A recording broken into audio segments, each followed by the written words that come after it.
ہمارے نا محلے میں ایک درزی ہوتا تھا، بہت کاریگر تھا، اس کے بڑے شاگرد تھے۔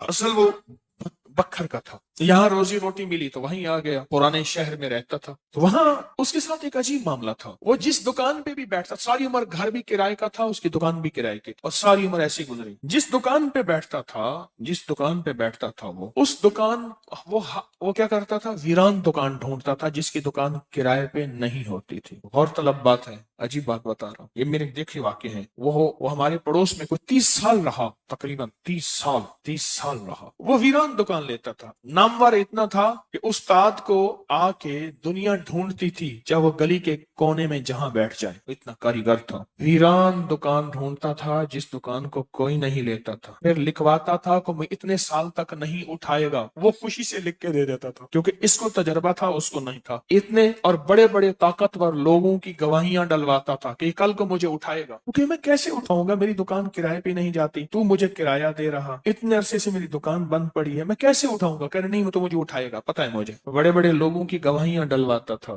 لکھواتا تھا، کرایہ دیتا رہوں گا، دیتا تھا۔ ادھر وہ کرایے پہ بیٹھتا تھا، چند دنوں کے بعد اس کے پاس لوگ آنا شروع ہو جاتے، یہ دکان دے۔ وہ اگر 20 روپے کرایہ دیتے، ہم 30 روپے دیتے ہیں، ہم 40 روپے دیتے ہیں، کوئی کہ ہم 50 روپے دیتے ہیں۔ اب اس کا دماغ بیچارے کا تو ویسے ہلا چیترل گیا، دماغ تو ہلنا تھا۔ وہ اس کو آ کے کہتا کہ مجھے اتنے لوگ دے رہے ہیں، میں نے کہا میں نے تجھے پہلے کہا تھا لکھوا کے دو۔ اچھا، یہ چند بار ہوا، جس دکان پہ بھی بیٹھتا تھا، اس دکان پہ بیٹھتے ہی اس کے ساتھ یہ معاملہ شروع ہو جاتا۔ اب یہ راز کسی کو پتا نہیں تھا، یہ راز ہے کیا، اس کے ساتھ کیا ہوتا ہے، اس کے ساتھ ایسا کیوں ہوتا ہے؟ اس نے نا ایک دفعہ یہ راز ایک بندے کو بتایا، اس نے مجھے بتایا، براہ راست میں نے اس سے بات نہیں ہوئی، لیکن ہمارا پڑوسی تھا، وہ ایک بندے کو اس نے راز بتایا، ہمارا ایک رشتہ دار تھا، اس کو یہ راز بتایا اور اس کو کہا کہ میرے ساتھ یہ راز ہے۔ اس نے اب جو لفظ کہنا، پہلے میں وہ لفظ آپ کے سامنے بیان کرتا ہوں۔ کہنے لگا وقت میرے اوپر پاگل ہے، اور مجھے وقت میرے اوپر پاگل ہے، میں نہیں چاہتا وال میں کو آتے ولڑ چپک جاتا ہے، چپٹ جاتا ہے، لپٹ جاتا ہے، میں نہیں چاہتا، آگے پھر مجھے لپٹ جاتا ہے وقت۔ اچھا، جس کی دکان آنے کی ہوتی ہے 100 آنے کی ہو جاتی ہے۔ اچھا، ادھر میں دکان چھوڑ کے جاتا ہوں کسی اور جگہ پہ، وہ دکان پھر آنے کی ہو جاتی ہے، پھر جہاں میں جا کے بیٹھتا ہوں پھر وہ 100 آنے کی ہو جاتی ہے، پھر وہ پیچھے والے مجھے آ کے بلاتے ہیں، آپ کی مہربانی آ جاؤ، اس سے کم کرایہ دینا۔ تھا کوئی ایسا، کیونکہ ہاتھ کا کاریگر بہت کم ہوتا ہے جو سر پھرا نہ ہو، ہاتھ کا کاریگر وہ ہاتھ کا جس شعبے کا ہو، تھا کوئی سر پھرا، کہہ رہا میں نہیں جاتا تھا دکان پہ، تم نے مجھے نکالا تھا۔ ساری زندگی اس نے ایسے گزاری۔ اب یہ وقت کہاں سے ملا؟ اب وقت کو سن، کہا میرا باپ مزدور تھا، مزدوری کرتا تھا، بڑا ہوا تو اس نے مجھے درزیوں کے کام پہ ڈال دیا کہ بیٹا چلو چھاؤں کا کام ہے تو کرتا رہے گا۔ میں تو دھوپ سردی گرمی مزدوریاں کرتا رہا، درزیوں کا کام چھاؤں کا کام ہے تو کرتا رہے گا۔ اور میرے والد کہتا تھا تجھے کوئی ایسا رئیس مل جائے جو اپنی ڈیوڑی میں تجھے جگہ دے۔ بعض رئیس ایسے ہوتے ہیں جنہوں نے مستقل درزی رکھے ہوئے ہوتے ہیں، ان کا ہر وقت کپڑے سلتے رہتے ہیں۔ کہہ رہے دعائیں دیتا تھا والد مجھے کوئی رئیس مل جائے۔ کہ والد کا حادثہ ہو گیا، والد کی ٹانگ ٹوٹ گئی، والد کی بوڑھی والدہ تھی، میں ہم والد کی خدمت کرتے تھے، والد دعائیں دیتا تھا، ان پڑھ تھا، کسی نے والد کو اللہم صلی علی محمد بتا دیا، بس یہی پڑھتا تھا، اور ٹوٹی پھوٹی قل ہو اللہ پڑھتا تھا، باقی کوئی ابا کو پتا نہیں تھا۔ کہا میں درزیوں سے پیسے تھوڑے سے لاتا تھا، گھر میں فاقے آنا شروع ہو گئے، تھوڑے سے پیسے میں لاتا تھا، ابھی کام سیکھا نہیں تھا، استاد کبھی کبھار دے دیتا تھا، اور والد روز لاتا تھا۔ گھر میں سختی اور تنگی آنا شروع ہو گئی، بہت زیادہ غربت، تنگ دستی۔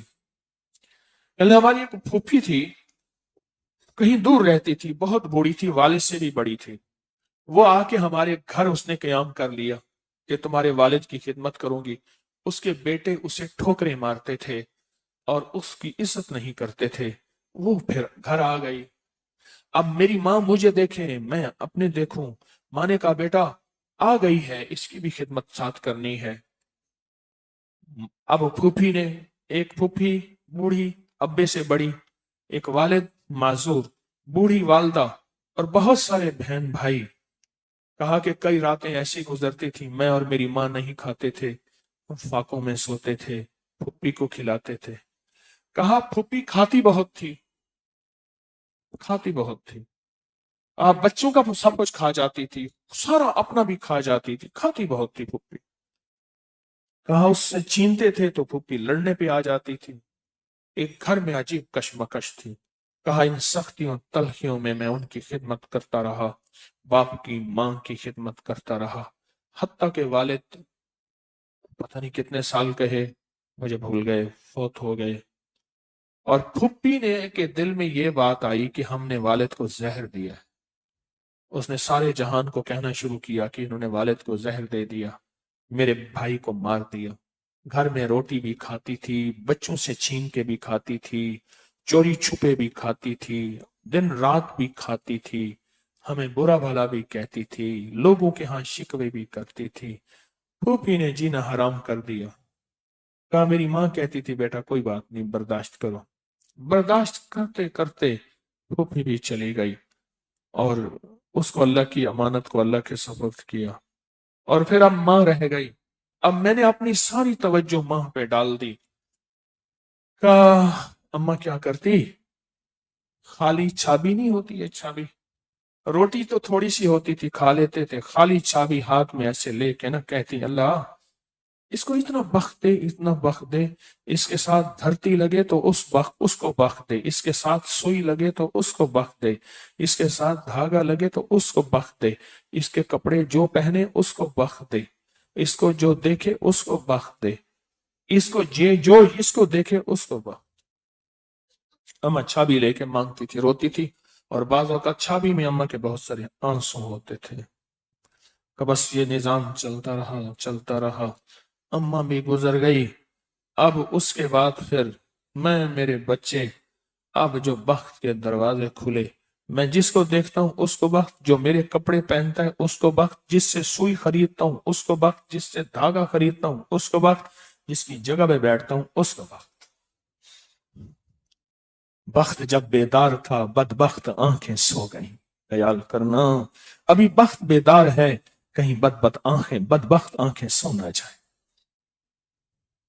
وہ دعاؤں کا ذخیرہ اس درجی کے پاس تھا، وہ دعاؤں کا ذخیرہ، پھپھی کی ناگواریوں کا ذخیرہ، ابی کی صبر کا ذخیرہ، پھپھی کی ناگواریوں کا ذخیرہ، اماں کے صبر کا ذخیرہ اس ساتھ تھا.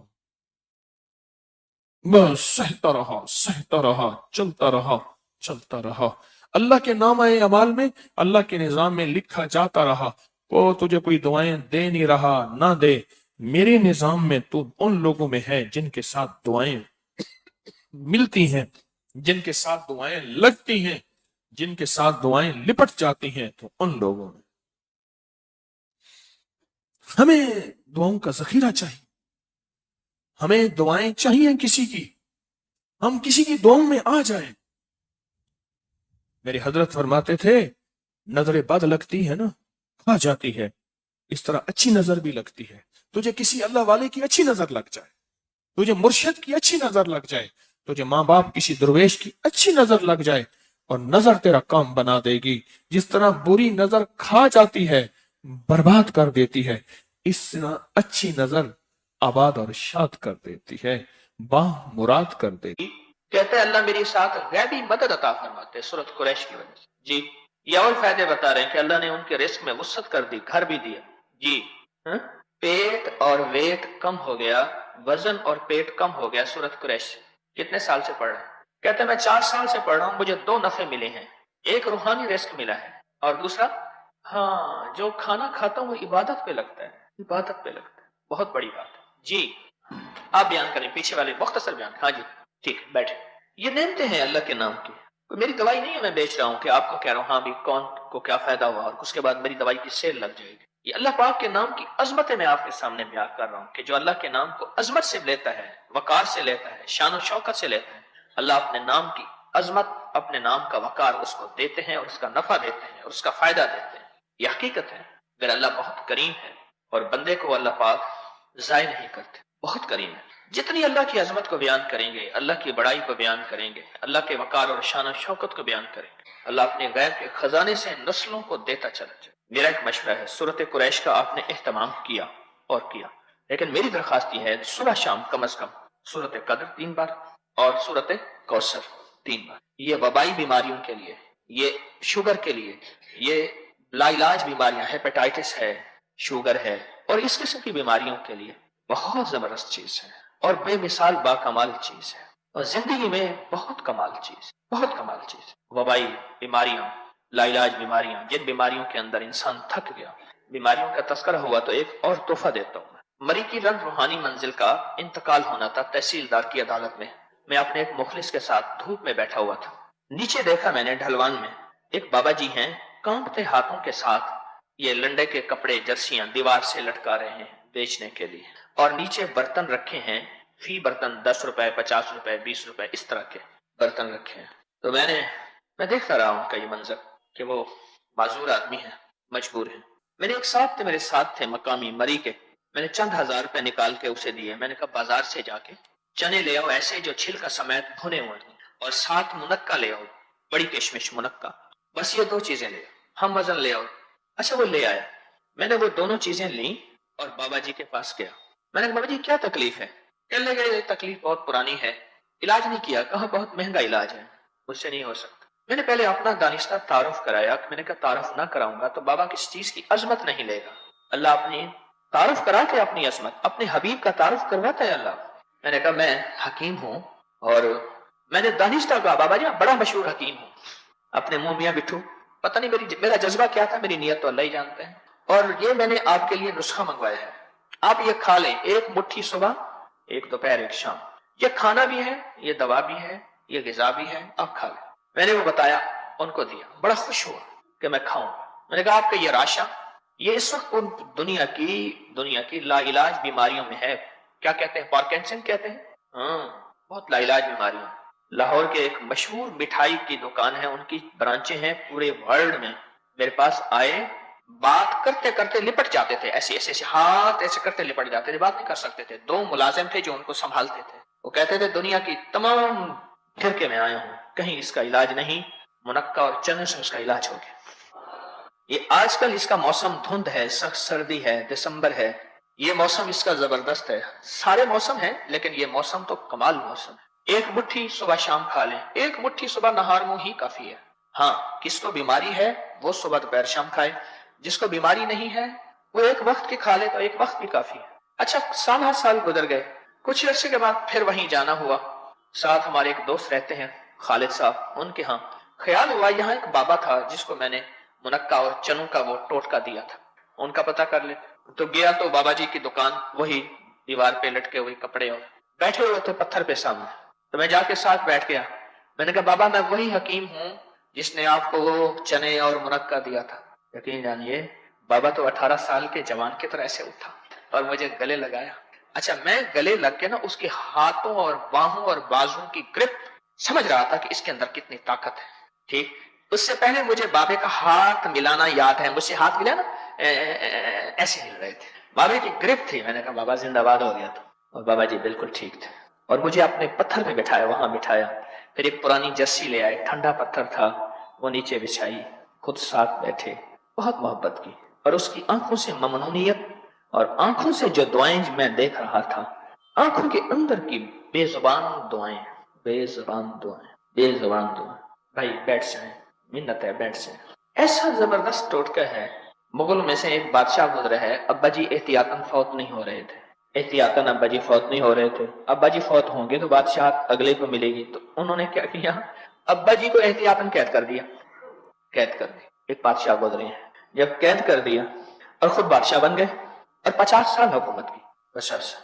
ابا جی نے کہا چلو بیٹا مجھے قید تو کر دیا، 2 چیزیں دے دے، ایک بچے دے دے ان کو پڑھاتا رہوں گا، ایک چنے دے دے اس کو کھاتا رہوں گا۔ باپ بھی بادشاہ کا بیٹا تھا، بادشاہ تھا، کہنے لگا ابا تو بادشاہ سے ہٹ گئے پر بادشاہت ابے کے اندر سے نہیں گئی، بچے دے دے پڑھاتا رہوں گا، بچوں میں بادشاہت ہوتی ہے، اور چنے دے دے کھاتا رہوں گا، چنا بادشاہوں کی غذا ہے، شہنشاہوں کی غذا ہے چنا۔ جس دور میں سکول پڑھنے والے بچوں کی جیبوں میں چنے ہوتے تھے، فاسٹ فوڈ نہیں ہوتی تھی، اس دور کے بچوں کی ذہانت، اس دور کے بچوں کی عقل، اور 5 جماعتیں پڑھے گا بچہ پوری بستی کا استاد ہوتا تھا، پورے گاؤں کا استاد ہوتا تھا، کہ وہ جیب میں چنے ہوتے تھے۔ ہاں کوئی مالدار ہوتا تھا تو اس کی ماں بادام اور کشمش بھی ڈال دیتی تھی، ورنہ چنے تو ہر کی جیب میں ہوتے تھے۔ چنے، ملتان کے ہمارے ایک محسن تھے حکیم فیروز الدین صاحب رحمۃ اللہ علیہ، ان کی جیب میں چنے، کشمش اور بادام ہوتے تھے، اور مجھے کہتے تھے کبھی بھی برائلر بادام نہ کھانا. میں نے کہا برائلر بادام کیا؟ کہا یہ موٹے موٹے جو بادام آئے ہوئے ہیں دیسی بادام کھانا. دیسی.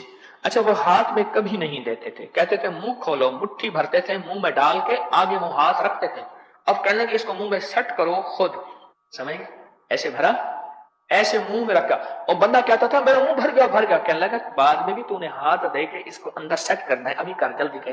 پھر بندہ اس کو سیٹ کرتا تھا, پھر وہ ہاتھ ہٹا لیتے تھے, بس یوں جیب سے مٹھی بھرتے تھے. اور مجھے الفاظ ان کے یاد ہیں, یہ کھانے والا کیسے ہوگا؟ طاقتور ہوگا.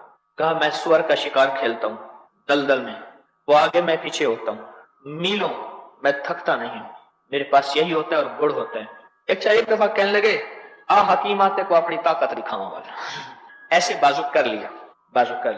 میں کوئی تھا 22-25 سال کا, ایک اور جوان جا رہا تھا, وہ چھوکرا ادھر, وہ ادھر. اس وقت وہ 80 کے قریب تھے, اور رمضان کی صبح اٹھ کے غسل کیا, سحری کے وقت نفل کے سجدے میں گئے اور چلے گئے, آخری عشرے سجدے میں ہی چلے گئے. روزہ رکھنا تھا, سحری کھانی تھی. اس کو بلایا, اس 3-4 جوانوں کو بلایا, ایسے بازو رکھا.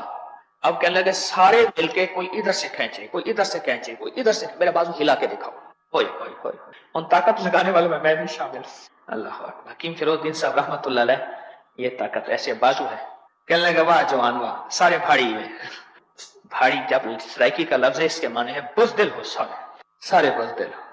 پھر غیرت دلاتے تھے, لگتے ماں کا کھیر کیا نہیں پیتے ہوئے, ماں کا دودھ نہیں پیا. سرائکی میں دودھ کھیر کہتے ہیں, دودھ نہیں پیا ماں کا. اب ان کو غصہ آتا اور غیرت دلاتے تھے, پر غیرت کہاں تک, بابے کی بازو تھی, ہلتی ہی نہیں تھی. چنے اور کشمش اعصاب کو مضبوط, دماغ کو مضبوط, نظر کو مضبوط, اور پٹھوں کو ایسے مضبوط جب 80 سال کے بابے کے ایسے بازو تھا, اور 3-4-5 جوان لگے ہوئے تھے, نہ بازو کو مشرق کر سکے, نہ مغرب, نہ شمال, نہ جنوب. بازو ہل نہیں سکا, تھک گئے. بازو میں نے دیکھا نشان پڑ گئے ہیں مٹھیوں کے, بازو کو ہلا نہیں سکا. قدرتی یاد آیا تو یہ ٹوٹکا بھی بتایا میں نے. جوانی میں طاقت اس لیے اللہ تیری عبادت کروں گا, جوانی میں, بڑھاپے میں طاقت اس لیے مولا تیری بندگی کروں گا, جسم میں طاقت اس لیے کہ اے اللہ تیری رضا حاصل کروں گا, اور تیری مخلوق کی خدمت کروں گا, اور تیرے مخلوق کے کام آؤں گا. طاقت اس لیے کہ اللہ تیرے بندے آئیں گے میں ان کی خدمت کروں گا, اللہ تیرے بندے آئیں گے میں ان کی سیوا کر کے تجھے راضی کروں گا. اس لیے میں خدمت یہ اپنی جوانی کو, اپنی طاقت کو, اپنے اعصاب کو مضبوط کر رہا, اس لیے کر رہا. آج ہم نے 3 سبق یاد کیے ہیں, ابھی چوتھا شروع ہونے والا ہے. اگر ہم پہلے 3 سبق دوہرا لیں. ایک ہمارا سبق تھا حمدن کثیرن طیبن مبارکن فی, یاد ہو گیا سب کو؟ پکی بات ہے. اچھا یاد نہ بھی ہو تو ہم نے اس کو یاد کرنا ہے. ہم 3 سبق دوہرا رہے ہیں. ابھی ایک نعت سنیں گے, اس کے بعد چوتھا سبق دوہرائیں گے. 2 سبق. دوسرا سبق کیا ہے؟ سورت قریش کا. سورت قریش کا دوسرا سبق ہے. یہ 3 دفعہ سورت قریش, اور اس کے فائدے, اور اس کی برکات, اور اس کے کمالات. اور تیسرا جو سبق ہے ہمارا وہ ہے سورت قدر کا اور سورت کوثر کا, کہ سورت قدر اور سورت کوثر وہ ہمارا تیسرا سبق ہے. چوتھا ہمارا سبق بھی ہے, جھنگا بھی ہے, وہ ہے کشمش اور چنے. یہ آج کے ہمارے سبق ہیں جو ہماری زندگی کے روحانی اور جسمانی ٹوٹکے بھی ہیں, حفاظت بھی ہیں, طاقت بھی ہے, صحت بھی ہے, اور رانائی اور توانائی بھی ہے, اور اس میں زندگی کی بہت زیادہ برکتیں ہیں. یہ ہماری زندگی کا سبق ہے, یہ ہماری زندگی کا سبق ہے. وہ آپ کو چھوٹا سا کتابچہ دیا تھا, وہ آپ کو دیا تھا میں نے چھوٹا کتابچہ, وہ نہیں لائے, تو کتابچہ آپ کو دیا تھا, میں نے کہا مجھے دیجیے گا. اچھا چلو, لیکن سبق تو ہمیں یاد ہے. جی چاہتا ہے کہ آج ہم کملی والے کی نعت سنیں گے. اس کے بعد چوتھا سبق پڑھتے ہیں. آپ کے دفتر کی چابی ہے, کوئی بندہ اٹھا کے لے آئے. طاہر کوئی ہے ساتھ اس کے, چلے جائیں. آپ چلے گئے, بتا دیجیے کہاں پڑھا ہے. یہ طاہر کو دے دیں, اس کو دے. جی درود پاک پڑھیں. آج نا صبح میری ملاقاتوں میں تھوڑی دیر ملاقات کرتا ہوں فجر کے بعد, تو ایک فیملی میرے پاس آئی, تو میں ان کے شوہر کے بارے میں عرض کر رہا تھا. میں نے کہا, کہتے تھے میرے مسائل ہیں, بے روزگاری, مشکلات, مسائل, پریشان. خاتون کہنے لگی کہ میں نے اپنی ساس کو خواب میں دیکھا کہ تسبیح خانے میں آنے سے پہلے بہت بری حالت میں تھی. کبھی اس کی طرف وہ کہتی مجھے آگ آتی ہے, مجھے بالوں سے کھینچا جاتا ہے, ایک دلدل ہے, ایک غار ہے, اس میں سے بالوں سے کھینچا جا رہا, عذاب میں مبتلا, کبھی مارا جاتا ہے, اور کہا کہ میرا شوہر جب بھی تسبیح خانے میں آتا ہے مجھے سانس بہت اچھی حالت میں ملتی، اور اس نے کہا جب سے میرا بیٹا ذکر اور تسبیح خانے میں جاتا ہے مجھے اس کے اعمال کا حصہ ملتا ہے، اعمال کا حصہ ملتا ہے۔ اور کہا کہ میں نے دیکھا کہ آپ کے والدین کو وہ کہتے ہیں ہم بھی درس میں شامل ہوتے ہیں۔ اچھا، میرے ایک دوست ہیں، انہوں نے یہ بھوگی وال ہے لاہور میں، اس طرف مشرق کی طرف، ان کا خاندان پیشہ کسائی ہے، پرانی موٹر سائیکل کی سیل کرتا تھا، اور قوم ان کی کمبو ہے، پیشہ کسائی ہے۔ اس کی عمر کوئی 50 سال کی تھی، ہیپاٹائٹس کا مریض تھا، گزشتہ 1.5 سال سے تسبیح خانے سے تعلق بنا۔ ابھی اس کی فوت بھی تھی کوئی چند ماہ پہلے، کوئی 3-4 مہینے پہلے۔ کہتے ہیں میں نے دیکھا کہ گلی سے گزر رہا، بہترین گولڈن گھڑی ہاتھ میں ہے، کچھ باش جا رہا ہے۔ میں نے اس سے پوچھا کہ اللہ نے تیرے ساتھ کیا معاملہ کیا؟ مسکرا کر بولا اللہ کے پاس گیا تو میری گٹھڑی بہت ہلکی تھی، فرشتوں نے مجھے کہا تم سائڈ پر بیٹھ جاؤ۔ کچھ دیر کے بعد، یعنی گٹھڑی ہلکی سے مراد یہ ہے میرے پاس کوئی نیکیاں نہیں تھی، نہ میں سنی نہ دولت پلے۔ کچھ دیر کے بعد اللہ نے مجھے معاف کر دیا۔ پھر میں نے اس سے سوال کیا کہ تسبیح خانے والوں سے ملاقات ہوئی؟ تو اس نے اس بات کے دوران مجھے خواب میں تسبیح خانہ اور جمعرات کا درس دکھایا، اور یہ کہنا تھا کہ میری مغفرت اس درس کی حاضری کی وجہ سے ہو۔ اچھا، اس سے چند دن پہلے، موت سے چند دن پہلے، میں اس کے دروازے کے سامنے گزرا، میں نے کہا اس کا دروازہ کھٹکھٹاؤ، وہ نہیں ملا۔ اچھا، یہ بے شمار واقعات ہیں۔ کیوں؟ اللہ کا ذکر ہوتا ہے، اللہ کی عظمت بیان ہوتی ہے، اور اللہ کی اس ذکر اور عظمت اور تعلق کی وجہ سے اللہ پاک اپنے بندوں کی مغفرت فرما دے۔ اب جو آخری چیز میں آپ کو دینے لگا ہوں، آج کا موتی، وہ ہمارا جو سلسلہ چل رہا ہے سورۃ اخلاص کا، اس کا کوئی ایک موتی آج آپ کو دینے لگا۔ میں نے پچھلے دفعہ ایک درویش کے حوالے سے 2 رکعت نماز نفل حضرت مدنی رحمۃ اللہ علیہ کے حوالے سے بتائی تھی، جس کی پہلی رکعت میں سورۃ فاتحہ اور اس کے بعد سورۃ اخلاص 50 مرتبہ، یاد ہے؟ یہ 2 رکعت نماز نفل تھے کہ 50 دفعہ پہلی رکعت میں اور 50 دفعہ دوسری رکعت میں۔ اچھا، اس کے اور کمالات مجھے ملے مختلف اور درویشوں کی روایات کے ساتھ۔ پھر اس کے بعد مجھے، چونکہ یہ بتا رہا ہوں واقعات در واقعات، اس کے فائدے مجھے لوگوں کے ہاں سے ملتے ہیں۔ کتنی بھی مشکل ہو، پریشانی ہو، اس کا تعلق بندے سے ہو، رب سے ہو، فرش سے ہو، عرش سے ہو۔ مجھے یاد نہیں ہے کہ آج تک کسی کو میں نے یہ بتایا ہو اور اس نے یقین سے کیا ہو، ایک بار یا چند بار، چند دن یا چند ہفتے، اور اللہ پاک کا نظام اس کے ساتھ موافق نہ آیا، اور اللہ پاک کا نظام اس کے ساتھ کوئی خیر کی طرف نہ چلا۔ آپ نہ یہ نفل سفر میں بھی پڑھ سکتے ہیں، کوچ میں بیٹھے ہیں، جہاز میں بیٹھے ہیں، گاڑی میں بیٹھے ہیں، سفر میں بھی کر سکتے ہیں۔ نفل واحد چیز ہے جس کے لیے قیام بھی فرض نہیں ہے، غور سے سنیے گا، قیام بھی فرض نہیں ہے، قبلہ رخ ہونا بھی فرض نہیں۔ نفل نفل نفل سے علاوہ نہیں۔ کیوں جی ایسا ہے؟ سفر میں، سفر کی بات کر رہا ہوں، آپ سفر میں بھی پڑھ سکتے ہیں۔ کیا فرض نہیں ہے؟ قیام بھی، قبلہ رخ ہونا۔ سفر میں اگر ہے، اب کتنے لوگ سفر کرتے ہیں، کتنے لوگ مسافر ہیں؟ اب کتنے مسافر ہاتھ کھڑا کریں؟ بہت زیادہ مسافر بیٹھے ہیں۔ سفر میں آنا جانا ویسے بھی ہوتا ہے، موقع سفر کے اس ضائع نہ کیجیے، سفر کے موقع نہ ضائع کریں۔ فیصلہ کریں کہ اس دفعہ سفر ہے، وضو کر لوں گا، وضو کر کے اور اللہ اکبر کہہ کے 2 رکعت نماز نفل، سورۃ فاتحہ کے بعد 50 بار میں سورۃ اخلاص پڑھوں گا پہلی رکعت میں، اور 50 بار سورۃ کل اخلاص پڑھوں گا دوسری رکعت۔ سفر کو ایسا بابرکت اور سفر کو ایسا مزین کریں اور ایسا بابرکت کہ اس میں مسئلے حل ہو جائیں۔ اچھا، مسافر کے ساتھ ویسے اللہ کی مدد ہوتی، بہت مدد ہوتی مسافر کے ساتھ، اور اللہ کی رعایت ہوتی اور اللہ کی رحمت ہوتی۔ اتنی مدد رعایت رحمت تو ہوتی ہے، غور سے سنیں، اتنی مدد رعایت رحمت تو ہوتی ہے کہ اللہ مسافر کی 2 کی 4 کی جگہ اللہ 2 کر دے۔ اللہ اتنی رعایت دے مسافر اور پردیش کے ساتھ کہ اللہ پاک اس کی رعایت میں اللہ 4 کی جگہ 2 کر دے، اتنی رعایت اللہ پاک دیتے ہیں۔ اب خود سوچیں کہ اتنا یہ نفل آپ اپنی زندگی کا معمول بنا لیں۔ سے بیٹھ جائیں، وہ سارا مضمون جو میں نے لکھا ہوا تھا مجھے مل گیا، بتا رہا ہوں، بیٹھ جائیں۔ اس نفل کو سفر کا حصہ بنا لیں۔ اچھا، دوسرا اس نفل کو تہجد کا حصہ بنا لیں، اور تیسرا اس نفل کو اشراق کا حصہ بنا لیں، اور چوتھا اس نفل کو مغرب کے بعد کے 2 نفل کا حصہ بنا لیں، اور پانچواں اس نفل کو عشاء کے بعد جو 2 نفل پڑھتے ہیں اس کا حصہ بنا لیں۔ چھٹا اس نفل کو ظہر کے بعد جو 2 نفل پڑھتے ہیں، 2 سنتوں کے بعد 2 نفل پڑھ لیتے ہیں، اس کا حصہ بنا لیں۔ اوابین کا حصہ بنا لیں، مغرب کے بعد اوابین کی 6 یا 20 ہیں، اس کا حصہ بنا لیں۔ اچھا، آپ صلاۃ الحاجت پڑھتے ہیں، اس کا حصہ بنا لیں۔ تحیۃ المسجد پڑھتے ہیں، اس کا حصہ بنا لیں۔ تحیۃ الوضو پڑھتے ہیں، اس کا حصہ بنا لیں۔ عجب نفل ہے، ایک اللہ کے ولی کا تجربہ ہے اور اللہ کے نام کے وعدے ہیں کہ جو بندہ 50 دفعہ سورۃ اخلاص پڑھتا ہے اس کے گناہ معاف ہو جاتے ہیں، 50 سال کے ایک روایت، 80 سال کے دوسری روایت، 100 سال کے تیسری روایت۔ مفہوم ہے؟ جب بندے کے گناہ ہی معاف ہو گئے تو بندہ معصوم ہو گیا۔ حقوق العباد علماء سے ضرور پوچھ لیں، تو بندہ معاف ہو گیا۔ اس کے بعد پھر جو مانگے گا اللہ عطا نہیں کرے گا، جو مانگے گا اللہ عطا نہیں کرے گا۔ بالفرض سفر میں وضو کی سہولت نہیں ہے، پھر بابا جی کو ریاض کڈو، مخلوق تانگ بیٹھی کو ریاض کڈو سونا نگا. پانی پاس نہ ہو تو میں الحمدللہ علماء کو ساتھ لے کے بیٹھتا ہوں، ان کی مہربانی ہے ساتھ بیٹھ جاتے ہیں، اللہ ان کی عمر میں برکت دے. تو پانی ساتھ نہ ہو تیمم کر لے، کسی دھول پہ، پاک مٹی پہ، دھول پہ بھی پاک مٹی پہ بھی ہاتھ لگا کے ایسے ایک ہاتھ لگایا دھول پہ، اور دھول ایسی دھول ہو جو ہاتھوں سے چپک جائے، ایسی دھول، ایسے ہاتھ لگایا اور ایسے چہرے پہ پھیر دیا اچھی طرح سے، پھر ایک دفعہ ہاتھ لگایا اور بازو کے اوپر ایسے کر کے بازو پہ پھیر دیا، یعنی کپڑا ہٹا کے، اور دوسرے بازو پہ تیمم ہو گیا. اگر کئی پانی کی مجبوری ہے، اشد سخت مجبوری ہے، یہ کر لیں، اور اس کے بعد نفل پڑھ کے اللہ سے دعا کر لیں. سبحان اللہ.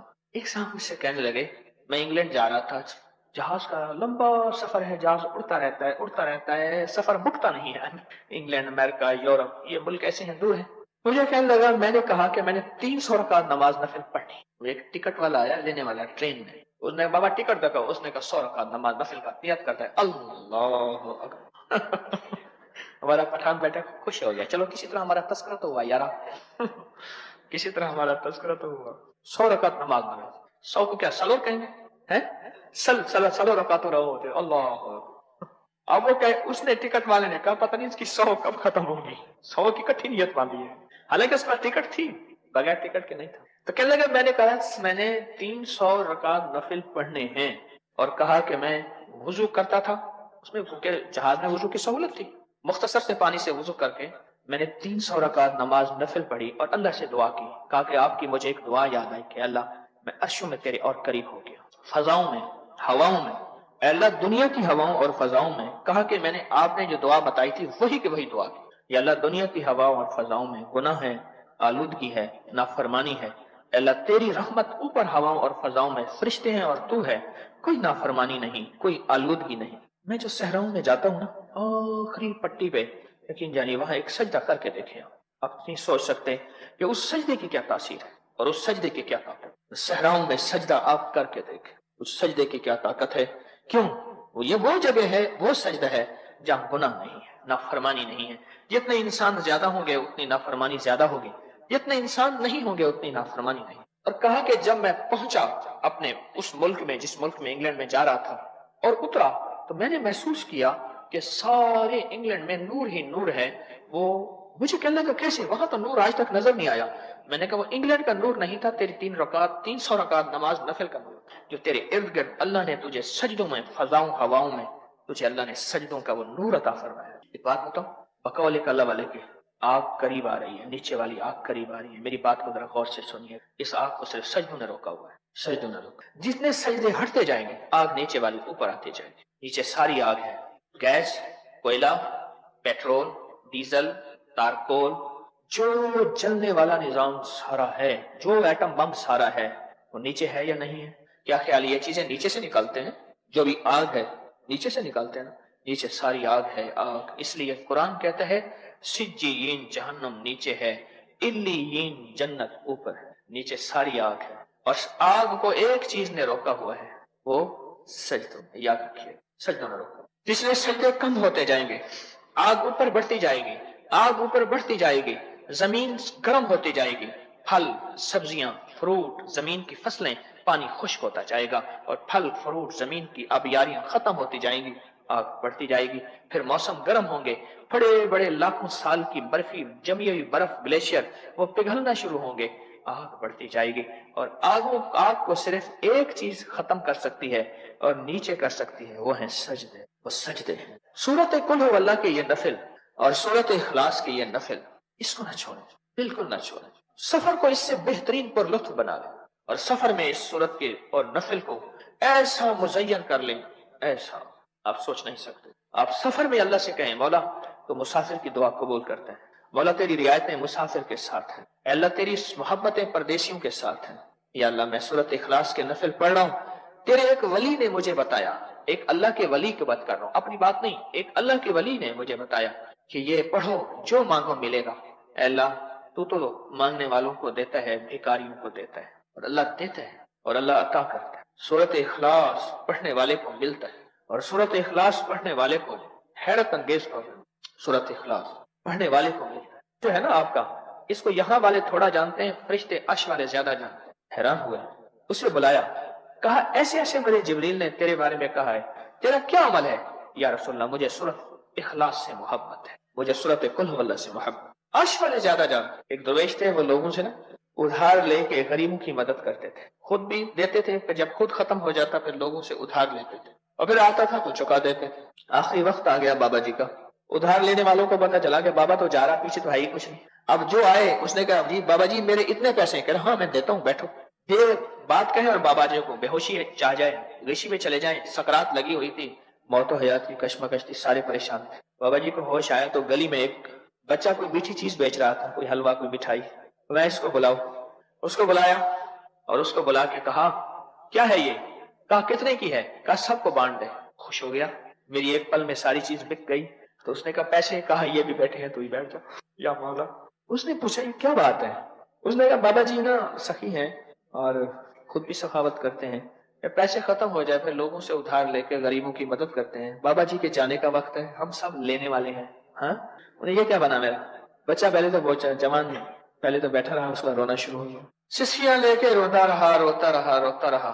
کچھ ہی دیر کے بعد دروازہ کھٹکھٹایا، ایک بندہ تھال لے کے آیا، فلاں رئیس نے آپ کے لیے ہدیہ بھیجا اتنی اشرفیاں، بن مانگے ہدیہ خیر ہوتی۔ عبداللہ بن عمر رضی اللہ تعالیٰ عنہ کو میرے کملی والے نے ہدیہ دیا، غور سے سننا ذرا، توجہ سے آنکھیں کھول کے۔ تو اس نے کہا حضور مفہوم ہے میں نہیں لیتا، تو میرے حضور نے فرمایا مفہوم ہے، عمر لے لے، عبداللہ لے لے، ایک وقت آتا ہے اللہ پھر بن مانگے جو نہیں لیتا، ایک وقت آتا ہے اللہ مانگے پہ بھی نہیں دیتا، بن مانگے پہ جو نہ لے ایک وقت آتا ہے اللہ، ہاں اس میں زبان کا اور دل کا سوال نہ ہو، زبان کا اور دل کا سوال۔ ابھی میرے پاس مہمان آئے، اس دن یہاں مینار پاکستان کا جلسہ تھا تو ہماری تسبیح خانے میں مہمانوں کی بہت آمد تھی، دنیا آ رہی تھی۔ ایک مہمان آئے، میں انہوں نے گھر کھانا دیا، یہ مد پڑا تھا، کہنے لگے یہ کیا ہے؟ مد ہے، کہنے لگے یہ تو دے دے مجھے۔ اب میں ان سے کہا بھائی یہ سوال کا مد ہے آپ نہ لے، کہنے لگے یہ دے دیں یہ دے دیں۔ پھر انہوں نے اسے ایک صاحب کو میں نے مد دے دیا، ایک کو خلافت دے دی، مد دے دیا، وہ مد آخر لے کر گئے، پھر مد لے کے کہا کیمرے میں ذرا فوٹو تو کھنچوا لے، مد بھی لیا زبردستی لیا، کہنے لگے نبوی برکت ہے تو دل کا سوال زبان کا سوال نہ ہو۔ دو مال ایسے ہیں جن میں برکت ہے، یاد رکھیے گا سدا، ایک وہ ہدیہ جس میں دل اور زبان کا سوال نہ ہو۔ کون سا ہدیہ؟ زبان سے تو سوال کر نہیں رہا، دل ہی دل میں سوال ہے۔ ایک وہ غنیمت جہاد کے بعد جس میں چھینا جھپٹی نہ ہو،